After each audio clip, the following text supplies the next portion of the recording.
बिस्मिल्लाहिर्रहमानिर्रहीम। आज के लेक्चर में हम इलस्ट्रेटर में ये pencil tool, smooth tool, path eraser tool, ये तकरीबन 6 टूल्स हम इनको कोशिश करेंगे कि हम इनको कवर कर दें। ठीक है, सबसे पहले हम लोग आते हैं जी पेंट ब्रश टूल पे। ठीक है, पेंट ब्रश टूल का क्या मतलब है? जैसे मैं इससे कुछ भी टाइप करने की कोशिश करती हूँ, जैसे मैं अगर इससे टाइप करती हूँ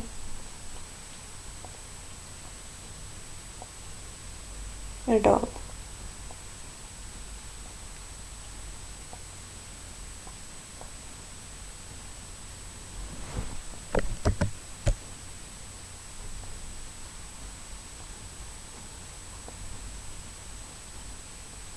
ठीक है, ये मैं अपनी तरफ से टाइप किया।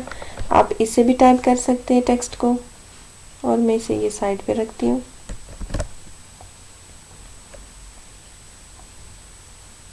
ये साइड पे किया और मैंने यही पेंट ब्रश टूल लिया और यहाँ से आती हूँ और मैं स्ट्रोक को चेंज कर देती हूँ और स्ट्रोक का मैं साइज थोड़ा ज़्यादा कर देती हूँ। और फॉर एग्जांपल ये पिंक कलर ले लेती हूँ। अब मैं इससे आके टाइप कर रही हूँ। देखिए ए टाइप किया मैंने, ये मैंने इससे एस टाइप किया। ठीक है, तो किस इफेक्ट में टाइप हो रहा है देखें। आपको अगर इस तरीके से चाहिए तो आप कर सकते हैं, और ज़रूरी नहीं आप इसे कुछ टेक्स्ट ही लिखेंगे, आप इससे कुछ भी शेप को ड्रॉ कर सकते हैं। ठीक है, आप कुछ भी ड्रॉ कर सकते हैं, वो आप पे डिपेंड करता है। ये देखिए ये चीज़ें हमने ड्रॉ की, इसकी एक स्ट्रोक को चेंज करके। ठीक है, तो आप मुख्तलिफ तरह से इसके स्ट्रोक को चेंज करके अलग अलग तरीक़ों से इस ब्रश टूल को आप यूज़ कर सकते हैं। उसके बाद अगर हम आ जाते हैं तो ब्लॉक ब्रश टूल पे है, या शिफ्ट भी आपके इसके लिए यूज़ करेंगे।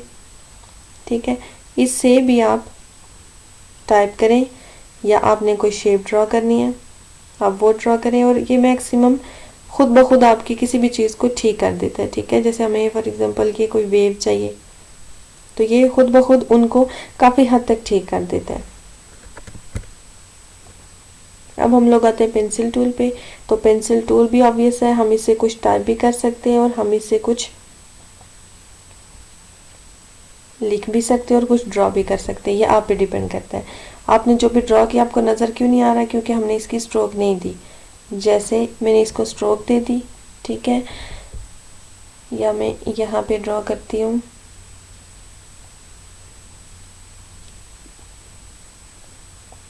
हार्ट ड्रॉ करते, ये मैंने हार्ट ड्रॉ किया। जैसे कि इसमें कुछ चीज़ें ठीक नहीं है।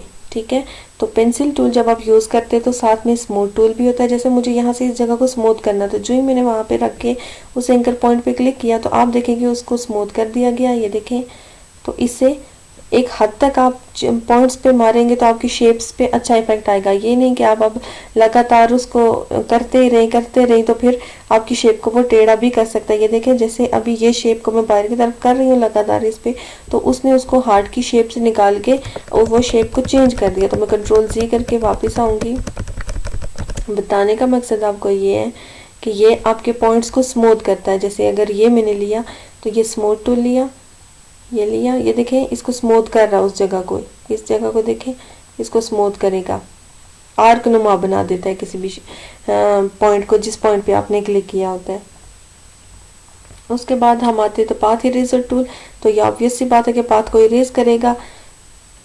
यहाँ से हम ले लेते हैं, ये पाथ इरेज करना है, ये क्लिक करेंगे इस पे, ये देखें उसने अब पहले ये दोनों शेप्स जुड़ी हुई थी, ये शेप जुड़ी हुई थी, अब उसने इन दोनों को अलग कर दिया। वो कैसे अलग किया, क्योंकि मैंने यहाँ से इन पाथ को उसके पाथ को कट कर दिया। ये देखिए इस पाथ को मैंने कट कर दिया, यहाँ से मैंने कट कर दिया। तो ये आप पे डिपेंड करता है, आप इससे पाथ को काट भी सकते हैं, अलग भी कर सकते हैं। सबको मैंने डिलीट कर दिया। अब हम लोग आगे आते हैं इरेजर टूल। तो इरेजर के लिए पहले हम कुछ ड्रॉ कर लेते हैं।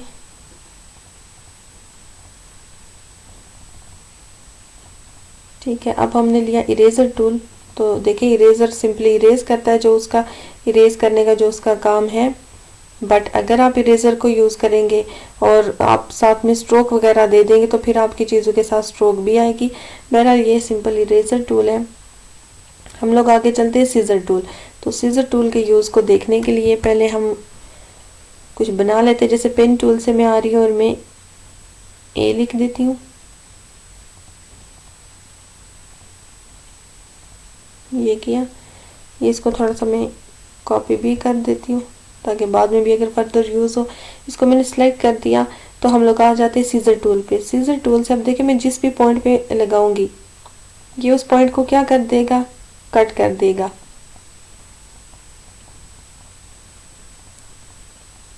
अब मैं आ रही हूँ इस पॉइंट को, देखिए मैंने सिलेक्ट किया। अब ये जगह वहां पे नहीं है, ठीक है, क्योंकि ये पोर्शन में वहां से कट कर चुकी हूँ। ये देखिए ये पोर्शन में कट कर चुकी हूँ। इनको भी कट किया, इसको भी कट किया, देखें इसको भी अब हमने कट कर दिया। तो जब कट कर दिया तो ये बिल्कुल यहाँ से बराबर हो गया। फिर इसकी मैं ख़त्म कर देती हूँ, स्ट्रोक दे देती हूँ तो आपको समझ आए, ठीक है। तो ये पोर्शन हमने दोनों काटे। तो ये काटे कैसे, सीजर टूल से काटे। उसके बाद आ जाता है नाइफ टूल। तो नाइफ टूल आपकी किसी भी पोर्शन को कट करने के लिए यूज़ होता है। देखिए यहाँ से मैंने जो इसको कट किया तो उसने इन दोनों पोर्शंस को काट दिया, हम इसलिए भी इसको यूज़ कर सकते हैं। या हमने ये शेप ड्रॉ की, ये नाइफ पे मैं आती हूँ और ये शेप में मुझे ये कोई ये इफ़ेक्ट चाहिए। तो आप देखें इसको मैं अलग कलर दे देती हूँ जिससे आपको समझ आए। तो वो हो गया, कैसे हुआ, नाइफ टूल से हुआ। तो ये चारों टूल्स को हमने देख लिया। अब हम लोग आते हैं रोटेट टूल पे। रोटेट टूल को देखने के लिए पहले मैं एक एलिप्स ड्रॉ कर लेती हूँ। यहाँ पे आए। अब हमने इससे पहले जो टूल यूज़ किए उनको लेते हैं। जैसे हमने एक स्पाइरल लिया है, स्पाइरल को मैं लेती हूँ और इसकी मैं स्ट्रोक दे देती हूँ। स्ट्रोक दी और मैं इसकी शेप भी चेंज कर देती हूँ। आउटलाइन चेंज की, आउटलाइन का कलर चेंज कर देते हैं।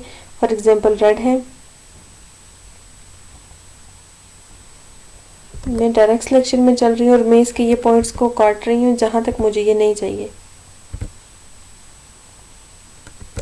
सिर्फ मुझे यहाँ तक स्पाइरल चाहिए। यहीं पे आते हैं नंबर 2 पे चलते हैं, रिफ्लेक्ट टूल। तो आप देखिए उसको दो जगहों पे रिफ्लेक्ट कर रही है, ठीक है। ये देखिए इस एंगल में, इस एंगल में। तो मुझे ये तमाम एंगल्स में जितने में वो कर सकते हैं उसको रिफ्लेक्ट कर रही है। तो फॉर एग्जांपल अगर हमने इसमें ले लिया, फिर मैं ट्रांसफॉर्म से जाके रिफ्लेक्ट करूँगी और ये मैंने कर दिया कॉपी।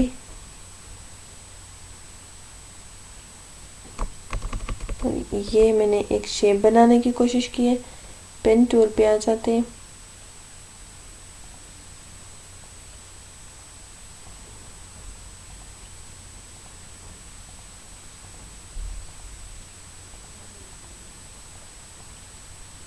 और ये लाके मैंने इसको जोड़ दिया।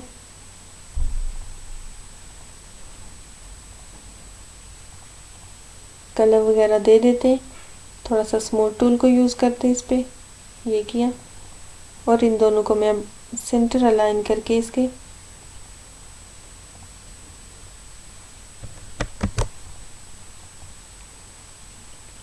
इसकी स्ट्रोक को भी मैं ख़त्म कर दूंगी और इसके सेंटर में मैं सेट कर दूंगी।